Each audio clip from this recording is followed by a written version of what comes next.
एक घने जंगल में एक शेर अपनी शक्ति के घमंड में जी रहा था।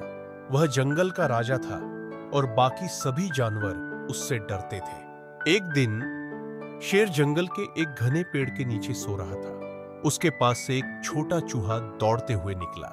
वह शेर के ऊपर से कूदते हुए भागा, लेकिन उसे देखकर शेर जाग उठा और उसे पकड़ लिया।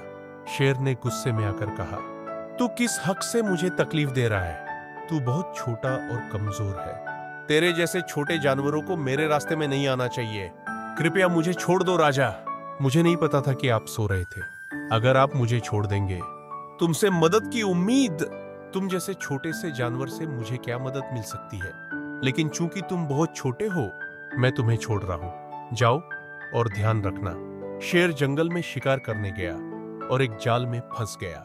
जाल ने शेर को पकड़ लिया और वह खुद को बाहर निकालने की कोशिश करने लगा, लेकिन वह जितना संघर्ष करता, उतना ही जाल में और फंसता गया। उसे बचने का कोई रास्ता नहीं दिख रहा था। तभी अचानक वही चूहा वहां आया। चूहे ने देखा कि शेर जाल में फंसा हुआ है और उसकी मदद के लिए आकर उसने अपने दांतों से जाल को काटना शुरू किया। कुछ ही देर में चूहा जाल को काटकर शेर को मुक्त कर दिया। शेर हैरान होकर बोला, तुमने सच में मेरी मदद की। मैं तो समझता था कि तुम कुछ नहीं कर सकते थे, लेकिन तुमने मुझे बचा लिया। आज मुझे यह समझ में आया कि कोई भी छोटा नहीं होता।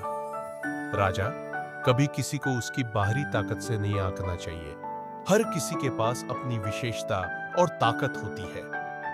सीख, कभी भी किसी की छोटी सी मदद को हल्के में मत लेना। मदद का रूप किसी से भी आ सकता है, चाहे वह कितना भी छोटा क्यों ना हो।